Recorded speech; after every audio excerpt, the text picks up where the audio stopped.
Painted painless learning. નમસ્કાર વિદ્યાર્થી મિત્રો, સ્વાગત કરું છું તમારું પેઇન્ટેડ લર્નિંગમાં. આપણે અલંકારના પ્રશ્નપત્રોનું સોલ્યુશન કરી રહ્યા છીએ અને એમાં આજે પેપર ત્રીજું એટલે કે પેપર સીનું સોલ્યુશન કરવાનું છે અને તેની અંદર વિભાગ ઈના વિડીયોમાં તમારા સર્વેનું સ્વાગત છે. ચેનલ ઉપર નવા હોવ તો સબસ્ક્રાઇબ કરો, તમારા મિત્રો સુધી શેર કરો. અલંકાર પ્રશ્નપત્ર વિશે માહિતી મેળવીશું, સામાજિક વિજ્ઞાનનું આ પ્રશ્નપત્ર કઈ રીતે યુનિક છે એના વિશે માહિતી મેળવીશું, ભણીશું. તો ચાલો શરૂ કરીએ. વિભાગ એ જે હેતુલક્ષીનો છે, કુલ ગુણ રહેશે 24 અને તેની અંદર તમારે 1 માર્કના પ્રશ્નોના જવાબ આપવાના છે. પહેલા 5 માર્ક્સનું તમને જોડકું પૂછશે, બરાબર? તો પહેલા પ્રશ્નનો ઉત્તર તમારે આપવાનો હોય તો પટોળું, બાંધણી, જરી ઉદ્યોગ, રમકડા અને મીનાકારી, બરાબર ને? તો અહીંયા હું આમ જોઉં તો મને એટલી ખબર પડે, જો વાંચ્યું હોય મેં અને ઘડીક હું આમ જવાબ આડે આમ હાથ રાખું અને પછી જો વાંચવાનું તો પટોળું પાટણમાં, બાંધણી જામનગરમાં, જરી ઉદ્યોગ સુરતમાં, રમકડા ઈડરમાં અને મીનાકારી જે છે એના માટે એક ગોતવું પડે. કદાચ ભૂલી ગયો હું, છતાં પણ પછી કેટલા બાકી રહે એમાં તમે ગોતી શકો. છતાં જો મીનાકારી માટે તમારે યાદ રાખવું હોય તો તમે યાદ રાખી શકો. વારાણસી, જયપુર, હૈદરાબાદ વગેરે, બરાબર? તો જોઈએ, પહેલામાં એફ આવે છે કે ભાઈ પટોળા જે છે એ પાટણની અંદર સોલંકી કાળની અંદર બહુ જૂની પરંપરા છે અને તેની અંદર કઈ રીતે બેવડ ઇક્ત કરવામાં આવતું હતું. એના પછી બાંધણી, એ પણ જાણીતી છે, જામનગરની. એના પછી છે જરી ઉદ્યોગ, અને જરી ઉદ્યોગની વાત આવે ત્યારે સુરત યાદ આવે અને સુરત પછી રમકડાની વાત આવે ત્યારે ઈડર. જો તમને અહીંયા ફર્નિચર પૂછ્યું હોય તો સંખેડા કરવાનું થાય. તો આ રીતે તમારે જવાબ આપવાનો થાય. મીનાકારીની અંદર વાત આવે ત્યારે જયપુરની આવે છે. તો આ તમે ભેણાતા કઈ રીતે પ્રશ્નો ચેપ્ટર વાઇઝ પૂછાય છે એ પણ તમારે ધ્યાન રાખવું જોઈએ. એના પછીનો પ્રશ્ન, તો એના પછીના પ્રશ્નમાં ખરા ખોટા કીધા છે. ખરા ખોટા ખાસ તમને ભાઈ સ્પીડમાં ગાડી જતી હોય જ્યારે પેપરની અંદર, ત્યારે તમારે ભાઈ બ્રેક ઉપર પગ રાખવો પડે. જોઈએ, પેલો વિશ્વમાં ભારત વિસ્તારની દ્રષ્ટિએ 7મું સ્થાન ધરાવે છે. આમાં કઈ મિથ્યા છે જ નહીં. હું આમનો આખું મશીન ગમે ને ભાઈ ખબર હોય, વાંચ્યું હોય ખબર પડી જાય કે ભારતથી 6 દેશ મોટા છે. એના પછી ભારતમાં કુલ કલાઓ હતી 16 હતી કે 12 હતી, તો એનો જવાબ તમને અહીંયા બ્રેક 12માં મળી જાય છે. તો આ વિધાન ખોટું બને છે. એના પછી ભારત વિશ્વનો સૌથી મોટો કાવ્યગ્રંથ છે, 1 લાખ શ્લોક ધરાવતો, બરાબર ને? તો રામાયણ અને મહાભારતનો પરિચય આપણે મેળવ્યો હતો ત્યારે વાત કરી હતી. મહાભારતમાંથી જ તે આપણા સનાતન ધર્મનું પુસ્તક ગીતા નીકળ્યું છે. તો એ આખો સવાલ જે છે એટલે આ વિધાન કેવું બને છે? સાચું બને છે. એના પછી યોગશાસ્ત્ર એ જ્યોતિષશાસ્ત્રનું અભિન્ન અંગ છે. યોગશાસ્ત્ર જે છે એ જ્યોતિષશાસ્ત્રનો અંગ છે કે પછી વાસ્તુશાસ્ત્ર?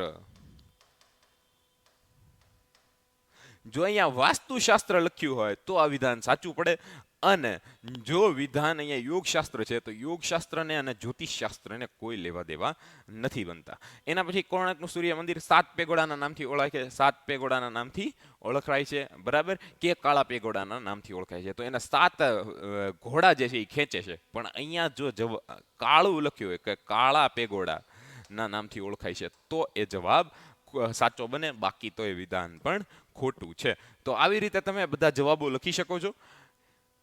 વાત કરી લઈએ સમત્વ એકેડમીની, તો ડિસ્ક્રિપ્શનમાં એક લિંક આપેલી છે, એના પરથી તમે જઈ અને સમત્વ વિશે માહિતી મેળવી શકો છો.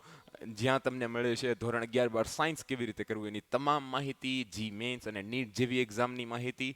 અને તમારે જો આગળ સાયન્સ ક્ષેત્રમાં જવું છે 10 પછી, તો તમારે એક વખત સમત્વ વિશે તમામ માહિતી મેળવી લેવી જોઈએ. કેવું હોય છે રિઝલ્ટ, કેવી તૈયારી હોય છે, સ્કોલરશિપ મળવા પાત્ર છે, તમામ માહિતી તમને ડિસ્ક્રિપ્શનની લિંક પરથી પ્રાપ્ત થશે. આગળ વધીએ તો જે પેપરોનું આપણે સોલ્યુશન કરી રહ્યા છીએ તે પર વિષય એટલે કે દરેક વિષયના 4-4 પ્રશ્નપત્રો બન્યા છે, ABCD, અને એ રીતે 6 વિષયોના 24 પ્રશ્નપત્રો બનાવવામાં આવ્યા છે. પણ એ સેટ જે છે એ એક વિષયના એક પેપરનો છે, એટલે કે એક સેટની અંદર તમને જે મળશે પેપર એની સંખ્યા જે છે એ રહેશે 6. તો એક સેટની અંદર 6, દરેક વિષયનું 1-1, 2 લ્યો તો 12 પેપર, 3 લ્યો તો 18 અને 4 લ્યો તો 24. જોઈએ કઈ રીતે મળશે. તો અહીંયા એક પેપર મંગાવો છો દરેક વિષયનું તો તમારે 130 પ્લસ 30 રૂપિયા કુરિયર ચાર્જ. 2 મંગાવો છો તો 260 અને 30 કુરિયર ચાર્જ. 3 મંગાવો છો તો 360 અને 30 કુરિયર ચાર્જ, એટલે કે અનુક્રમે 160, 290 અને 420 રૂપિયા આપવાના થાય. પણ જો તમે 4 મંગાવો છો તો તમારી પાસેથી કુરિયર ચાર્જ નહીં લેતા ફક્ત 500 રૂપિયા લેવામાં આવશે.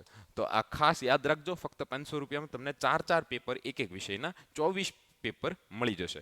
પણ તમારા માટે બીજી પણ એક ઓફર છે કે જ્યાં તમે જો રિવિઝન લેક્ચર તરીકે પેન્ટેડમાં જોડાવશો અને ત્યાં તમે રિવિઝન કરવા માંગો છો તો તમને મળશે મેથ્સની એક મટીરિયલ ફ્રી, જેમાં QR કોડ રહેલા છે. જે દાખલો નથી આવડતો એનો વિડીયો શરૂ થઈ જાય. સાથે સાથે અલંકાર જે 500 રૂપિયાની કિંમતના હતા તે પણ તમને ફ્રી મળવા પાત્ર છે. તો પેન્ટેડ બુક, અલંકાર પ્રશ્નપત્ર અને 2 કલાકનું એક્ઝામ સુધીનું રિવિઝન તમને મળશે 999માં. કેટલામાં? 999માં મળશે. તો જેને પણ ઈચ્છા હોય તે 72 72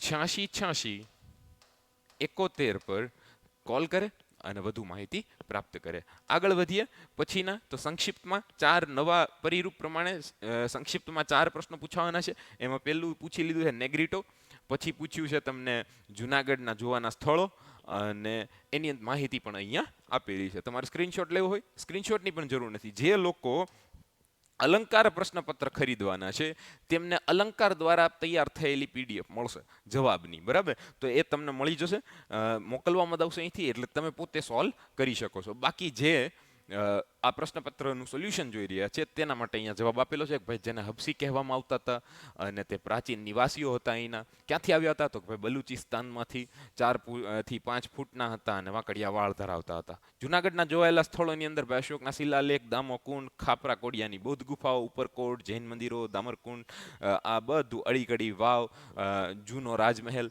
નવઘણ કૂવો, આ બધું ત્યાં આવેલું છે. એની માહિતી તમે લખી શકો. અને મહાશિવરાત્રિના દિવસે ત્યાં જે મેળો ભરાય છે ભવનાથનો મેળો, એની પણ માહિતી તમે આપી શકો. આગળ વધીએ પછીના 2 પ્રશ્ન જ્યાં મકાઈનો તમને ઉપયોગ પણ પૂછી શકે સંક્ષિપ્તમાં અને સાથે પૂછી શકે ભૂમિગત જળોના ઉપયોગ. તો આના પણ જવાબો અહીંયા આપેલા છે કે જેની અંદર મકાઈમાંથી સ્ટાર્ચ મળે, પ્રોટીન મળે, બાયોફ્યુલ બને, ખાંડ બને, બરાબર ને? સ્ટાર્ચ એટલે ખાંડનું જે એક રૂપ છે. એ સાથે તમે અહીંયા પશુ આહાર તરીકે પણ તેનો ઉપયોગ થાય છે.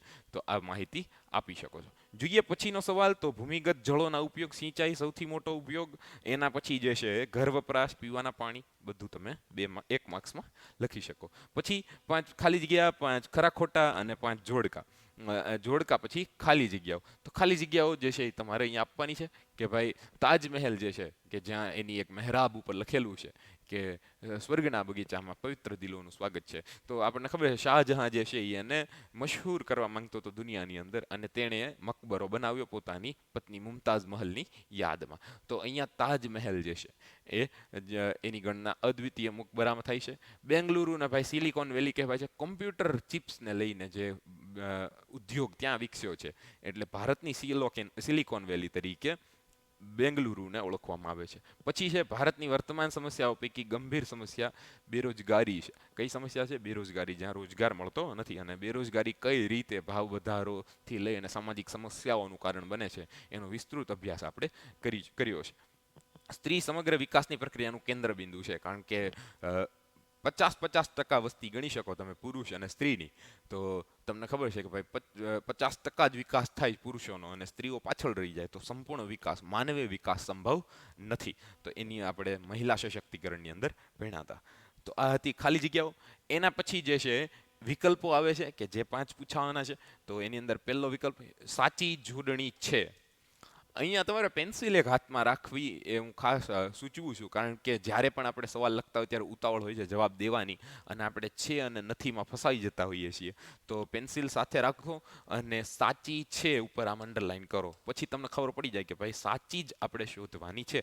તો અહીંયા ખબર પડે કે ભાઈ સીદી સૈયદની જાળી અમદાવાદમાં છે એટલે એક ખોટી. ઉત્તરાર્ધ મહોત્સવ મોઢેરાની અંદર, તો આ ખોટી. શારદા પીઠ જે છે એ સોમનાથમાં છે, તો આ સાચી. તો અહીંયા જવાબ જે તમને મળી ગયો છે. પછી મંદિરો, મહેલો, અશ્વશાળાઓ, કિલ્લો આદિ રચનાઓ કરવી પડી અને તેના માટે સિદ્ધાંત ધરાવતું શાસ્ત્ર સ્થાપત્ય કલા યાદ કરો, જેનો સીધો સંબંધ વાસ્તુ સાથે છે. અને અહીંયા વાસ્તુ દેખાય છે તો વાસ્તુનું શાસ્ત્ર. વેદક શાસ્ત્ર તો આવે નહીં, રસાયણ શાસ્ત્ર નો આવે, ગણિત શાસ્ત્ર ક્યાંથી આવે? પણ આ બધામાં ઉપયોગ વાસ્તુશાસ્ત્રમાં થાય છે, પણ એનું એક સિદ્ધાંતિક પુસ્તક જો કહીએ તો વાસ્તુશાસ્ત્ર આવતું હોય છે. તો આવી રીતે તમારે જવાબ લખવાનો થાય. પછીના વિકલ્પો જોઈએ. સ્થાનિક સ્વરાજની સંસ્થાઓના નિયંત્રણમાં રહેલું ભાઈ શું હોય છે? તો અહીંયા ગ્રામ્ય જંગલો વનો સાચો જવાબ આવે. કયો જવાબ? ગ્રામ્ય વનો જે છે એ આવવું જોઈએ. એના પછી છે કે નીચેનામાંથી કઈ ખેતીમાં રાસાયણિક ખાતરો અને જંતુનાશકનો ઉપયોગ કરાતો નથી તો એને કહેવામાં આવે બાયો એગ્રીકલ્ચર એટલે કે સજીવ ખેતી. એના પછી છે કયું વિધાન સાચું નથી તો હિમાલયમાંથી નીકળતી નદીઓ મોસમી નદીઓ કહેવાય છે. મોસમી નદીઓ એટલે કે ચોમાસામાં ઉપરવાસમાં પાણી આવે અને પૂર આવે એક વખત, પછી ઉનાળો શિયાળો શાંત હોય એને મોસમી નદીઓ કહેવાય. જ્યારે બારે માસ બે બે વખત પૂર આવતા હોય એવી નદીઓને બારમાસી નદીઓ કહેવાય, જે હિમાલયની નદીઓ છે. એટલે આ વિધાન કેવું છે? ખોટું. તો આવી રીતે તમારે હેતુલક્ષી પ્રશ્નોનો જવાબ આપવાનો થાય. અહીંયા આપણો હેતુલક્ષી વિભાગ એ પૂર્ણ થાય છે. અલંકાર પ્રશ્નપત્ર જે તૈયાર કરવામાં આવ્યા છે એની અંદરના જવાબો અહીંયા આપેલા છે. તમને એની પીડીએફ પણ મળી જશે જો તમે એ ખરીદો છો તો. મળીએ છીએ આપણે અલંકાર પ્રશ્નપત્રના વિભાગ બીમાં. ત્યાં સુધી કેવો લાગ્યો વિડીયો કોમેન્ટ કરો. જો તમને સારો લાગ્યો તો તમારા મિત્રો સુધી શેર કરો. ચેનલને સબસ્ક્રાઇબ ના કરી હોય તો સબસ્ક્રાઇબ કરો. આપણે મળીએ છીએ વિભાગ બીમાં. Painted Painless Learning.